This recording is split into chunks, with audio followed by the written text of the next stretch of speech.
Hello and welcome to mathematics. यार आज हम बात करने जा रहे हैं ट्रिग्नोमेट्री की। ट्रिग्नोमेट्री एक ऐसा टॉपिक है, समझ आ गया तो बहुत मज़ेदार, बहुत आसान, बहुत इंटरेस्टिंग लगता है। लेकिन अगर समझ नहीं आया तो पूरे सिलेबस में, पूरे आपके करिकुलम में आपको सबसे ज़्यादा हार्ड चैप्टर ट्रिग्नोमेट्री ही लग रहा होता है। क्या ये बात समझ में आई? ट्रिग्नोमेट्री, आओ देखो समझते हैं इसको। ये चैप्टर, इस चैप्टर को हम बेसिक से बहुत एडवांस लेवल में सीख रहे होंगे। ठीक है, पार्ट्स बाय पार्ट्स वीडियो आएंगे। फर्स्ट पार्ट आज हम इंट्रोडक्शन देख लेते हैं। इंट्रोडक्शन, ट्रिग्नोमेट्री होता क्या है? देखो, ये जो ट्रिग्नोमेट्री है इसका मतलब, इसमें हम ओनली एंड ओनली ट्राइंगल्स के बारे में पढ़ेंगे। ध्यान देना मैं क्या बता रहा हूँ। इस चैप्टर में ट्रिग्नोमेट्री में ओनली एंड ओनली ट्राइंगल्स के बारे में पढ़ रहे होंगे। और ये जो ट्राइंगल होने जा रहे हैं ये हर तरह के ट्राइंगल नहीं, सिर्फ एक तरह का ट्राइंगल जो कि है only and only right angle triangle. क्या इतनी बात समझ में आई? राइट एंगल ट्राइंगल की बात हम कर रहे होंगे। अब समझो कि सिर्फ एक टाइप के ट्राइंगल के सिर्फ एक टाइप के बारे में हम पढ़ रहे होंगे। इसके ऊपर पूरा चैप्टर बना हुआ है। क्या ये बात समझ में आई? अब देखो, राइट एंगल ट्राइंगल में देखो, एक राइट एंगल ट्राइंगल बनाते हैं। इस राइट एंगल ट्राइंगल में इसके 3 साइड हैं, नाम दे दिया ए बी सी। देखो, अब इस वर्ड को हम तोड़ते हैं। ट्रिग्नोमेट्री को जब तोड़ा तो हमें पता चला क्या, ट्री प्लस गोनो प्लस मेट्री। समझे? 3 वर्ड आ गए हमारे पास। ट्री यानी ट्राई, इसका मतलब 3 3 3। गोनो का मतलब यार साइड्स होता है। कोई भी ऐसी शेप जिसकी 3 साइड हो, ट्राइगोनो। समझ आया? मेट्री का वर्ड मतलब है, मेट्री वर्ड का मतलब है मेजरमेंट। जिस ऐसे शेप जिसकी 3 साइड हो उसकी हम मेजरमेंट कर रहे होंगे। ट्रिग्नोमेट्री का पूरा मतलब समझ आ गया। ये मैथमेटिक्स का ऐसा ब्रांच है जिसमें हम 3 साइड वाले, जो कि नॉर्मली ट्राइंगल होता है, ट्राइंगल के बारे में हम पढ़ रहे होंगे, उसकी मेजरमेंट कर रहे होंगे, उसके साइड्स, उसके एंगल्स। क्या इतनी बात समझ में आई? इंट्रोडक्शन अच्छे से यार समझो, इसको प्रैक्टिकल एग्जाम्पल से समझो। ट्रिग्नोमेट्री का हमारे लाइफ में क्या यूज़ है? इस ट्रिग्नोमेट्री का हमारे लाइफ में क्या यूज़ है? देखो, आप मान लो कहीं स्कूल पिकनिक पे गए या आप कहीं पे भी गए, आपके घर के आसपास एक बहुत बड़ी सी बिल्डिंग है। ध्यान दो, मैं एग्जांपल दे रहा हूँ। देखो, आपके घर के आसपास एक बहुत बड़ी सी बिल्डिंग है। ठीक, इस बिल्डिंग के टॉप पे मान लो आपका दोस्त खड़ा है। समझ आया? इस बिल्डिंग के टॉप पे मान लो आपका दोस्त खड़ा है। बिल्कुल ठीक। अब देखो, यहाँ पे आप खड़े हो, यहाँ से आपने अपने दोस्त को देखा। बिल्कुल ठीक। अब ये देखो, ट्रिग्नोमेट्री में आप यहाँ खड़े हो, आपकी सामने वाली बिल्डिंग के ऊपर दोस्त खड़ा है, आपने अपने दोस्त को देखा, और साथ ही में अब यहाँ से आप इस बिल्डिंग तक की दूरी कुछ भी होगी, यहाँ इस बिल्डिंग की हाइट कुछ भी होगी, और आपने इस अपने दोस्त को देखा। इसकी जो कनेक्शन बनी, क्या बन रहा है? ये एक राइट एंगल ट्राइंगल। यहाँ पे 90 डिग्री बन रहा है। राइट एंगल का क्या मतलब होता है? एक एंगल 90 डिग्री का होगा और 2, नॉर्मल सी बात है, ये 90 से छोटे होंगे, यानी एक्यूट एंगल होने जा रहे हैं। क्यों? क्योंकि 3 साइड का सम 180 डिग्री होता है एक ट्राइंगल में, और एक 90 आ गया तो दोनों को मिला के 90 होना चाहिए, यानी दोनों एंगल 90 से छोटे होंगे। क्या इतनी बात समझ में आई? अब एक एग्जाम्पल समझ आया? और देखो, सेम ऐसे ही केस है। मान लो कुतुब मीनार है, आप उससे 5 किलोमीटर दूर खड़े हो, आपने कुतुब मीनार का टॉप पे देखा। क्या ये कंडीशन एक राइट एंगल ट्राइंगल की बन रही है? इसके बारे में और प्रॉपर्टीज़ हम पढ़ रहे होंगे आगे। ठीक है, इसमें देखो साइड्स पता चली, इसके आगे हम एंगल पढ़ रहे होंगे, कितना एंगल बनाता है, और मेनली ट्रिग्नोमेट्री का यूज़ क्या होता है। अब देखो, अभी समझ लो, हम जब आगे पढ़ेंगे तो हमें पता चलेगा। जैसे ये कुतुब मीनार मैंने बताया, ठीक। देखो, हमें कोई भी 2 चीज़ें चाहिए होगी। कैसे 2 चीज़ें? या तो हमें 2 साइड मिल जाए, कोई भी 2 साइड मिल जाए, या हमें एक एंगल या एक साइड मिल जाए। ये चीज़ें मिल गई तो हम इस ट्राइंगल के बारे में A to Z पता लगा लेंगे। देखो कैसे, अगर मुझे एक ये एंगल मिल जाता है कि मेरी आंखें यहाँ से कुतुब मीनार के टॉप के ऊपर के लिए कितनी एंगल ऊपर जा रही है, मेरी आंखें इस लाइन से कितनी ऊपर जा रही है ये पता चल जाए। मान लो 30 डिग्री है, डिग्री की बात हम बाद में करेंगे, कितने एंगल ऊपर जा रही है ये पता चल जाए, और कोई भी एक साइड, यानी मेरे को 5 किलोमीटर अगर पता है तो मैं इसका ट्रिग्नोमेट्री का यूज़ करके मैं कुतुब मीनार की हाइट निकाल सकता हूँ। अगर मेरे को 5 किलोमीटर नहीं पता, मेरे को एंगल पता है, मुझे इसकी हाइट पता है, तो मैं इसका डिस्टेंस निकाल सकता हूँ बिना उसको मेज़र किए हुए ट्रिग्नोमेट्री से। मैं हमारी हाइपोटेन्यूस, इस ट्राइंगल के हाइपोटेन्यूस के बारे में भी पता लगा सकता हूँ सिर्फ और सिर्फ ट्रिग्नोमेट्री से। क्या ट्रिग्नोमेट्री का बेसिक फंक्शन, इतना आपको पता चला। अब यार देखो, ट्रिग्नोमेट्री यानी राइट एंगल ट्राइंगल ABC। अब इसमें कुछ रेशियो की बात करते हैं। इंट्रोडक्शन समझ आ गया हम क्यों पढ़ने जा रहे हैं, कैसे कैसे हम कैलकुलेट करेंगे वो हम आगे डिस्कस करते हैं। इस राइट एंगल ट्राइंगल में सबसे बेसिक चीज़ें रेशियो निकालना स्टार्ट करते हैं। ट्रिग्नोमेट्रिक रेशियो बोलते हैं जिसको, ये पता करते हैं होता क्या है। देखो ट्रिग्नोमेट्रिक रेशियो, मैंने क्या किया, यानी जो बहुत पहले के मैथमेटिशियन थे उन्होंने डिस्कवर करते हुए क्या किया, इसको देखो ABC लिखा है, इसके कोई भी दो साइड उठा लिए, रेशियो है, कोई भी दो साइड उठा लिए तीन में से। सबसे पहली बात, राइट एंगल ट्राइंगल में 3 साइड होते हैं। कौन कौन से होते हैं जल्दी से कमेंट में लिख दो। देखो कौन कौन से होते हैं। ये सबसे बड़ा साइड H यानी हाइपोटेन्यूस होता है, पाइथागोरस थ्योरम पढ़ा है, उसी में ही तो होता है हाइपोटेन्यूस। ये बेस, ये परपेंडिकुलर। क्या ये बात समझ में आ रही है? तो मैं क्या इसको सीधा H, B और P लिख सकता हूँ, आप समझ जाना। Okay, trigonometric ratio. अब उन्होंने क्या किया, इसमें 3 साइड्स आपको दिख रही होगी बेसिकली, AB, BC और AC, तीनों साइड लिख दी मैंने। अब इनका रेशियो निकालना है। रेशियो क्या होता है, कोई भी दो चीज़ का रेशियो, यानी दोनों को तब तक न्यूमरेटर डिनोमिनेटर में लिख के तब तक उसको काटते रहो जब तक वो अपना मिनिमल वर्जन यानी को प्राइम नंबर, यानी ऐसे नंबर्स ना बन जाए जो अब आगे ना कटे किसी सेम नंबर से। क्या इतनी बात समझ में आ रही है? अब देखो ट्रिग्नोमेट्रिक रेशियोज। चलो देखो, अब क्या किया, मेरे पास 3 साइड आ गए, तीनों साइडों का रेशियो कैसे कैसे निकाल सकते हैं। मैं कोई भी दो साइड उठाऊं, दोनों को ऊपर नीचे लिख दूं, यानी इस ट्रायंगल को साफ सुथरा बनाता हूं। देखो ABC, कोई भी दो साइड उठाओ और उनका रेशियो निकालो। चलो मान लिया हम लोगों ने पहले के दो ले लिए, AB और BC, बिल्कुल ठीक। चलो बिल्कुल ठीक है। अब अगले दो रेशियो निकालते हैं, BC और AC, दो हो गए। अब एक काम करो, मैंने ये दो ले लिया, अब ये दो भी तो ले सकते हैं, बीच वाला छोड़ के ये दो ले लेते हैं, बिल्कुल ठीक। चलो मैंने तीसरा भी ले लिया, क्या विजिबल है? देखो तीसरा ले लिया AB अपॉन AC, मैंने तीनों ले लिए। समझ आया?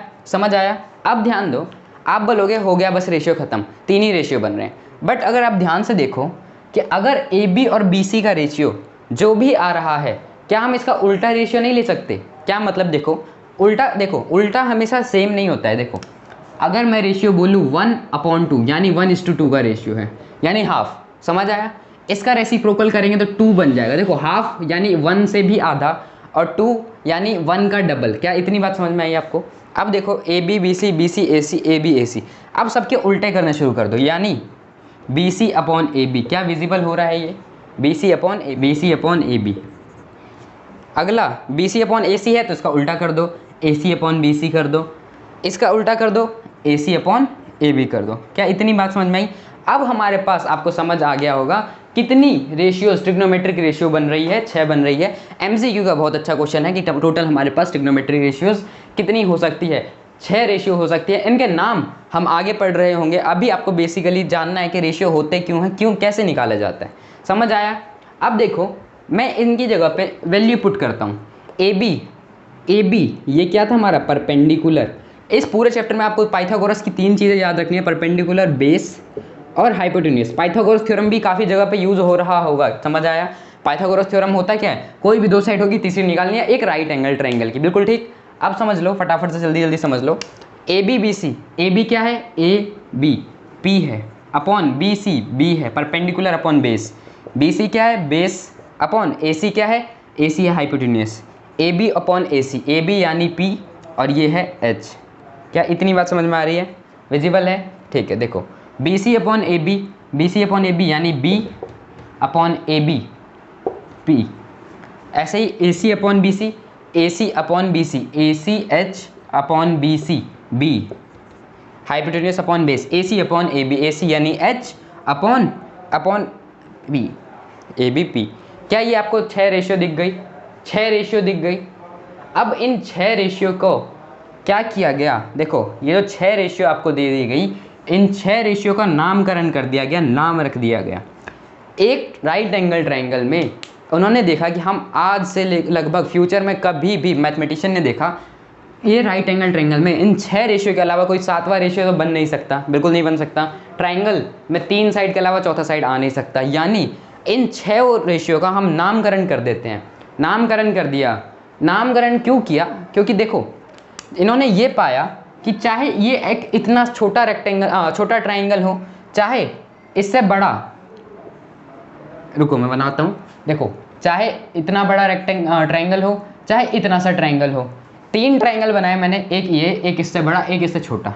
अगर इनके अंदर ये दोनों एंगल सेम है तो उनका जो रेशियो है वो हमेशा ही सेम आ रहा होगा रेशियो पे। मान लो अगर लास्ट में 1/2 आ रहा है तो तीनों में 1/2 ही आ रहा होगा, फ़र्क ही नहीं पड़ता। ट्रिग्नोमेट्रिक रेशियो को फ़र्क ही नहीं पड़ता कि साइड की लेंथ कितनी भी हो, चाहे यहाँ पे p है तो यहाँ पे 1000 एक्स्ट्रा हो जाए, इससे 1000 सेंटीमीटर प्लस हो जाए, लेकिन अगर एंगल सेम है तो रेशियो इसकी सेम आ रही होगी। 6 रेशियो। जब उनको ये पता चला तो उन्होंने इन 6 रेशियो का नामकरण कर दिया। क्या नाम रखा? आओ देखो नाम क्या क्या रखा, ध्यान देना, बहुत आसान है, बहुत ही आसान है। 6 नाम याद करने हैं यार। आपके क्लास में इतने बच्चे होंगे, सबके नाम याद होंगे आपको अपने पूरे फैमिली मेम्बर्स के नाम याद होंगे, पूरे दादा चाचा ताऊ सबके होंगे। अब देखो 6 नाम आपको याद करने हैं। नाम अच्छे से याद कर लिया, रेशियो याद कर लिया, आपकी 10th की ट्रिग्नोमेट्री खत्म हो गई। बस समझो, ध्यान दो। सबसे पहला नाम जो आया, देखो सबसे पहला नाम, एक काम करते हैं यहीं से उठाना स्टार्ट कर देते हैं, या हम सीरियल वाइज चलते हैं। सबसे पहला नाम रखा साइन थीटा, साइन, या मैं ए लिख लेता हूँ। देखो कोई भी चीज़ अगर हो रही होगी ना, कोई भी चीज़ हो रही होगी, ये परपेंडिकुलर और ये बेस, ये कब चुना जाएगा? परपेंडिकुलर ये तब होगा जब इसका एंगल ये होगा। ध्यान दो मैं क्या कह रहा हूँ, ध्यान दोगे समझ आ जाएगा।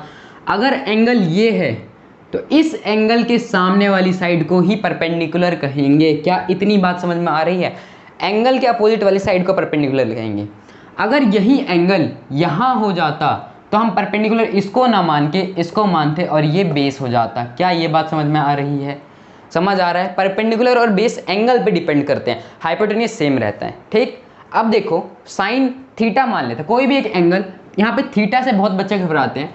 थीटा कुछ नहीं है यार, तुम लोग ABCD, हम लोग ABCD पढ़ रहे होते हैं, ऐसे ही आगे दूसरे देश में इसको अल्फ़ा, बीटा, गामा, डेल्टा ऐसे पढ़ रहे होते हैं। तो एक उसी का ही लेटर थीटा होता है। क्या ये बात समझ में आ रही है? थीटा से हम इसको रिप्रेजेंट करते हैं। हम इसको साइन A बोल सकते हैं, साइन B बोल सकते हैं, Z बोल सकते हैं, जो हमारा मन करे वो बोल सकते हैं। नॉर्मली क्या करते हैं, जो एंगल होता है ना, मान लो हम साइन C ले रहे हैं तो साइन C बोल देता हूँ मैं यहाँ पे। आप थीटा लो, A हो, B हो, Z हो, आपको घबराना नहीं है, अल्फा बीटा कुछ भी हो, साइन C से डिनोट करते हैं। ये वाला एंगल हमने मान लिया, ठीक, इस एंगल के हिसाब से परपेंडिकुलर है ये। ध्यान देना, मैं परपेंडिकुलर बेस पे बहुत ज़्यादा फोकस कर रहा हूँ। साइन C जब नाम रखा तो इन्होंने नाम रख दिया साइन C का। उन्होंने कहा कि भाई जो भी ट्रायंगल के अंदर परपेंडिकुलर होगा और हाइपोटेन्यूस होगा, उन दोनों का जो रेशियो आएगा उसको हम साइन के नाम से जानते हैं। उसका हम नाम रख देंगे साइन। साइन का फुल फॉर्म SINE होता है। ठीक, फुल फॉर्म ज़्यादा जरूरी नहीं, मेन आपको इतना समझना है। तो हमने बोल दिया P/H, परपेंडिकुलर अपॉन हाइपोटेन्यूस, यानी परपेंडिकुलर AB और हाइपोटेन्यूस AC। बिल्कुल ठीक। अब दूसरा जो नाम रखा इन्होंने वो रखा कॉस, C लगा देता हूँ। इन्होंने क्या कहा कि भाई किसी ट्रायंगल में हमने P/H तो कर दिया, किसी ट्रायंगल में अब क्या पता B/H की वैल्यू निकाली जाए, यानी बेस और हाइपोटेन्यूस की वैल्यू निकाली जाए, और उनका जो रेशियो होगा उसका नाम कॉस। बेस है BC और AC, समझ आया? कॉस C आया BC upon AC, sine C cos C। तीसरा जो रेशियो आया उसका नाम इन्होंने रखा tan C, यानी tan थीटा बोल दिया गया। C मैं बता रहा हूँ क्योंकि मैंने एंगल C लिया हुआ है। अगर मैं एंगल इसको मानता तो मैं A लिखता, थीटा लिखता तो मैं थीटा लिख रहा होता। ठीक, ये मेरे एजम्पशन पे है, ये आपके एजम्पशन पे है। tan c फुल फॉर्म ध्यान दो, इसको कोसाइन बोलते हैं, कोसाइन बोलते हैं, इसको टेंजेंट बोलते हैं, ठीक, tan c। अब देखो tan को क्या कहा हमने, इसका निकाल लिया रेशियो, इसका रेशियो निकाल लिया, यानी देखो अब ध्यान से देखोगे तो हमने ये लिख लिया, अब बचा क्या है ये, यानी इसको अब बोल दिया इन्होंने tan c यानी tan थीटा, जो कि होता है AB/BC। तीन जो सबसे मेन रेशियो हैं वो हमारे आ चुके हैं, कौन सा, tan थीटा, cos थीटा और sin थीटा। 3 मेन रेशियो आपको समझ आ गए होंगे, sin theta, cos theta, tan theta. अब बचे हुए 3, जैसे यहाँ पे किया था इसका उल्टा, P/B का B/P कर दिया, ऐसे ही इन तीनों का उल्टा करके इनको रेशियो के नाम, साइन का उल्टा बोलते हैं कोसेक, कोसेकेंट फुल फॉर्म पे ध्यान नहीं दे रहा मैं इतना ज़्यादा, क्योंकि वो ज़्यादा ज़रूरी नहीं, कोसेक ज़्यादा होगा, कोसेकेंट बोलते हैं वैसे। कोसेक देखो क्या किया, P/H है तो H/P कर दिया, साइड आप लिख लेना, ठीक। कॉस का उल्टा कर दिया गया तो इन्होंने कहा कॉस का उल्टा सीकेंट, सेक सी बोल देते हैं, ठीक। यहाँ पे H/B, यहाँ पे H और B हो जाएगा उल्टा, बिल्कुल ठीक। उसके बाद अब देखो tan c का उल्टा जब कर दिया तो बोल दिया इन्होंने कि कॉट बोल देते हैं tan के उल्टे वाले रेशियो को, कॉट c, और ये हो गया B/P। क्या ये 6 की 6 रेशियो आपको समझ में आई? ये 6 रेशियो पूरे मैथ्स की, पूरे आपके ट्रिग्नोमेट्री चैप्टर को अच्छे से एक्सप्लेन कर देगी। जिसको ये समझ आ रहा है, जिसको ध्यान से समझोगे सब समझ आएगा, बहुत आसान चैप्टर है। ट्रिग्नोमेट्री कई बच्चे कहते हैं बहुत हार्ड चैप्टर है, बट ऐसा नहीं है, आप समझोगे सबसे आसान चैप्टर आपको यही लगेगा, सबसे ज़्यादा इंटरेस्टिंग, मैथ्स को सॉल्व करने में मज़ा आपको इसी चैप्टर में आ रहा होगा, ठीक है। Cosec theta, sec theta, cot theta, sine theta, cos और tan, क्या ये 6 रेशियो आपको समझ आ गई? अब इससे रिलेटेड हम क्वेश्चंस अगले लेक्चर में कर रहे होंगे, और इसके आगे की बात, अभी तो आपने बिल्कुल बेसिक जाना है, ठीक, रेशियो समझने, बाकी आप अपना 8.1 एक्सरसाइज ट्राई कर सकते हो, ताकि अगले लेक्चर में जब हम बात कर रहे होंगे इनके वैल्यूज़ की, कुछ एंगल्स पे, हम इसके एंगल्स डिफाइन करेंगे, वो जब कर रहे होंगे तब आपको कोई डाउट ना हो। कोई डाउट अगर हो तो आप नीचे कमेंट कर देना, ठीक है। चलो आज के लिए इतना ही रख।